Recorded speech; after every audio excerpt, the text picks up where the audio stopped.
Friends,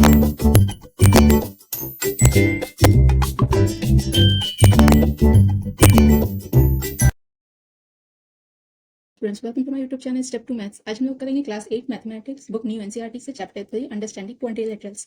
आज का ये इंट्रोडक्शन वीडियो है जिसमें हम लोग इंपॉर्टेंट पॉइंट को कवर करेंगे। ठीक है, चलिए वीडियो शुरू करते हैं। Hello students, welcome to my YouTube channel step to maths. आज हम लोग करेंगे class 8 mathematics book new NCERT का चैप्टर 3 अंडरस्टैंडिंग क्वाड्रिलेटरल्स। आज ये हमारा इंट्रोडक्शन वीडियो है। आज हम लोग इस वीडियो में कुछ इंपॉर्टेंट पॉइंट्स को कवर करेंगे। चलिए वीडियो शुरू करते हैं।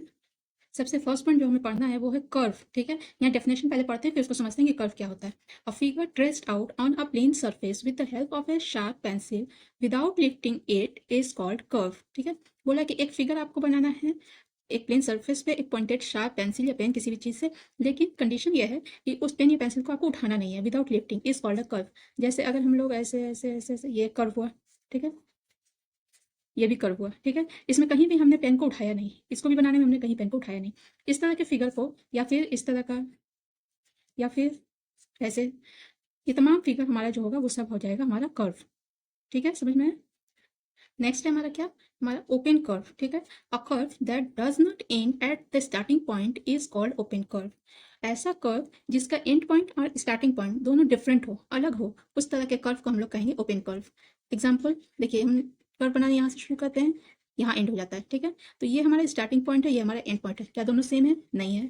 ठीक, इसी तरह यहाँ से अगर हम लोग बनाना शुरू करते हैं इस कर्व को, ये यहाँ के एंड हो जाता है, तो ये हमारा एंड पॉइंट, ये स्टार्टिंग पॉइंट, दोनों डिफरेंट है। ये हमारा फिगर है इस तरह से, ये हमारे स्टार्टिंग पॉइंट और ये एंड पॉइंट। ठीक है, तो यहाँ इसका एंड पॉइंट स्टार्टिंग पॉइंट दोनों डिफरेंट हो, उस तरह के कर्व को कहेंगे ओपन कर्व। ठीक है, नेक्स्ट है हमारा क्लोज्ड कर्व। ठीक है, a curve that begins and and at the same point is called a closed curve. ठीक है, ऐसा कर्व जिसका बिगिनिंग पॉइंट और एंड पॉइंट दोनों सेम हो, उनको कहेंगे हम लोग क्लोज्ड कर्व। ठीक है, एग्जाम्पल देखिए, अगर हमने यहाँ से एक कर्व बनाना शुरू किया, यहाँ यहाँ और यहाँ, बगैर पेन उठाए, विदाउट लिफ्टिंग द पेन, हम लोग का स्टार्टिंग और एंडिंग पॉइंट सेम हुआ। ठीक है, ठीक है, इसी तरह अगर हमने यहाँ से कर्व बनाना शुरू किया, इस पेन को उठाना नहीं है हमें या पेंसिल को उठाना नहीं है, और हम लोग एंड पॉइंट तक पहुँच गए, इस तरह के कर्व को कहेंगे क्लोज्ड कर्व। ये भी हमारा एक क्लोज्ड कर्व है।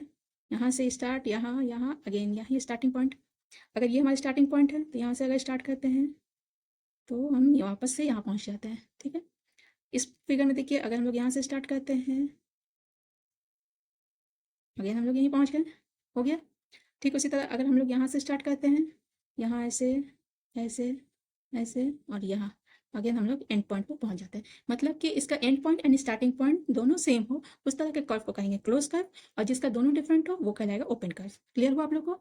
नेक्स्ट, नेक्स्ट हमारा सिंपल क्लोज्ड कर्व। हमने भी क्लोज्ड कर्व पढ़ा है, अब यह है simple closed curve. A curve which does not intersect itself is called a simple closed curve. ऐसा कर्व जो अपने आप को इंटरसेक्ट नहीं करता, यानी काटता नहीं है, उसको कहते हैं सिंपल क्लोज्ड कर्व। ठीक है, सबसे पहले तो देखिए कि ये कर्व कट कहाँ करता है। ये देखिए, ये जो कर्व है हमारा, ये एक दूसरे को यहाँ पे कट कर रहा है ना। इसमें भी देखिए, ये यहाँ कट हो रहा है, ये यहाँ कट हो रहा है, अगेन यहाँ कट हो रहा है, यहाँ कट हो रहा है, यहाँ पे कट हो रहा है ना। मैंने बहुत सारी जगहों पे ये एक दूसरे को कट करता है, लेकिन ये देखिए, ये कर्व कभी भी एक दूसरे को कट नहीं करता। ये भी कर्व देखिए, कहीं कट नहीं होता, ये क्लोज हो गया बट कहीं भी कट नहीं हुआ। इसमें भी ये इंटरसेक्ट नहीं करता एक दूसरे को। ठीक है, तो इस तरह के फिगर को ये सिंपल क्लोज्ड कर्व आएगा। ये सिंपल क्लोज्ड कर्व नहीं है। क्यों? क्योंकि ये एक दूसरे को इंटरसेक्ट करते हैं। इंटरसेक्ट इटसेल्फ, यहाँ पे है ना, इंटरसेक्ट इटसेल्फ, ये एक दूसरे को इंटरसेक्ट करते हैं। ये closed curve simple closed curve नहीं है, ये सिंपल क्लोज्ड कर्व इस तरह का होता है। ओके, नेक्स्ट है हमारा पॉलीगॉन्स। ठीक है, पॉलीगॉन्स हमने प्रीवियस क्लासेस में बहुत पढ़ा है, फिर से एक बार पढ़ लीजिए। Polygon, a simple closed curve made up of only line segment is called a polygon. Each straight line in a polygon is called sides. ठीक है, सिंपल क्लोज्ड कर्व होगा, मतलब एक कर्व होगा क्लोज होगा, लेकिन ये किससे बना होगा? ये लाइन सेगमेंट से बना होगा। उस तरह के फिगर को हम लोग कहेंगे पॉलीगॉन्स। और इसमें जो लाइन सेगमेंट होगा, स्ट्रेट लाइन जो होगा हमारा, या लाइन सेगमेंट होगा, वो सब उस पॉलीगॉन के साइड्स कहलाएंगे। ठीक है, एग्जाम्पल जैसे triangle, quadrilateral, pentagon, hexagon, heptagon, octagon, नोनागन, decagon, इस तरह का एक्सेट्रा, जितने भी क्वाड्रिलेटरल हमने पढ़ा है वो सब। तो देखिए, ट्राइंगल में क्या होता है, ट्राइंगल में भी क्लोज कर्व होता है, ये भी क्लोज है, लेकिन ये लाइन है, ये स्ट्रेट लाइन है। ठीक है, क्वाड्रिलेटरल भी होता है हमारा, ये भी क्लोज कर्व है, और ये सब साइड्स है इसके, कहलाएंगे पेंटागन। 5 sides, 1 2 3 4 5 pentagon. हेक्सागन में 6 साइड्स, 1 2 3 4 5 6 हेक्सागन। इस तरह हेप्टागन में 7 साइड, ऑक्टागन में 8 साइड। तो ये सब जो है ये साइड्स कहलाएंगे और ये स्ट्रेट लाइन से बना होता है, ये सब स्ट्रेट लाइन है ना, ये सब स्ट्रेट लाइन है, लाइन सेगमेंट। ठीक है, आ रहा समझ में पॉलीगॉन्स? एक होता है कॉन्केव पॉलीगॉन और एक होता है कॉन्वेक्स पॉलीगॉन। अब देखिए कॉन्केव पॉलीगॉन किसे कहते हैं? अ polygon in which at least one angle is more than 180 is called a concave polygon. क्या कह रहा है कि ऐसा पॉलीगॉन जिसमें कम से कम एक angle, at least one angle, सिर्फ कम से कम एक एंगल उसका मोर देन 180 हो, 180 से ज़्यादा हो। तो देखिए इसमें एक एंगल, ये देखिए ये हमारा जो है ये मोर देन 180 है। ठीक है, तो ऐसा पॉलीगॉन, ये पॉलीगॉन है हमारा, साइड से बना हुआ है, क्लोज फिगर है, किसी भी साइड से लाइन सेगमेंट से बने हुए क्लोज फिगर को हम लोग पॉलीगॉन कहते हैं, ये तो हम लोग जानते हैं। तो जब कॉन्केव पॉलीगॉन होगा उसमें कम से कम एक एंगल, ये एंगल भी 90 से कम है, ये 90 से कम है, ये 180 से कम है, 90 से कम है, ये भी 90 से कम है, लेकिन ये एंगल हमारा 180 से ज़्यादा है। तो यही तो कह रहा है कि कॉन्केव पॉलीगॉन में एक एंगल जो होगा मोर देन वन एंगल। ठीक है, दूसरा हमारा कॉन्वेक्स पॉलीगॉन। कॉन्वेक्स पॉलीगॉन कौन सा होता है? A polygon in which each angle is less than 180 is called convex polygon. क्या कहता है डेफिनेशन में? पॉलीगॉन ऐसा पॉलीगॉन जिसका हर angle, each angle is less than 180, इसमें कोई भी एंगल 180 या 180 से ज़्यादा नहीं होगा। सब एंगल, जितने भी एंगल्स बनेंगे वो सब 180 से कम बनेंगे। देखिए ये वाला हमारा 180 से कम है, ये भी 180 से कम है, ये भी 180 से कम है और ये भी 180 से कम है। ठीक है, तो इसमें जितने भी एंगल होंगे वो 180 से कम होंगे। इस तरह के पॉलीगॉन्स को कहेंगे कॉन्वेक्स पॉलीगॉन। क्लियर?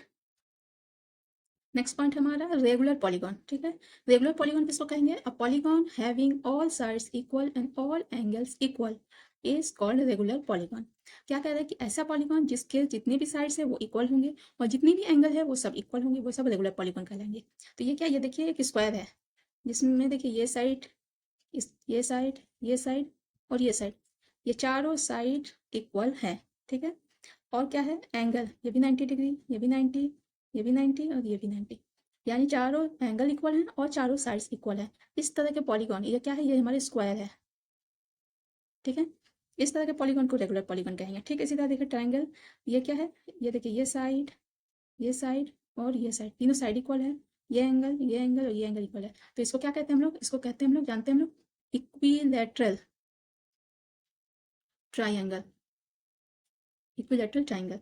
तो इस तरह के पॉलीगॉन को जिसके साथ साइड्स, ये साइड और ये साइड, तीनों साइड इक्वल हो, जितने एंगल हो वो इक्वल हो, जितने साइड वो इक्वल हो, उनको कहेंगे हम लोग रेगुलर पॉलीगॉन।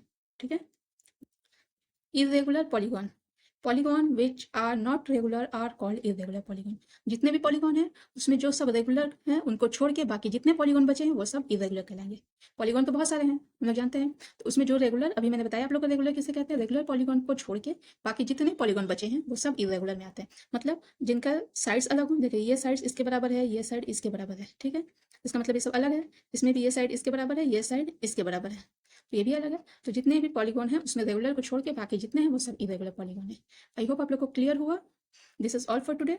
अगर वीडियो आपको थोड़ी भी हेल्पफुल लगती है तो प्लीज़ प्लीज़ एक लाइक ज़रूर करें, चैनल पर नहीं तो चैनल को सब्सक्राइब ज़रूर करें। मिलते हैं फिर नेक्स्ट क्लास में।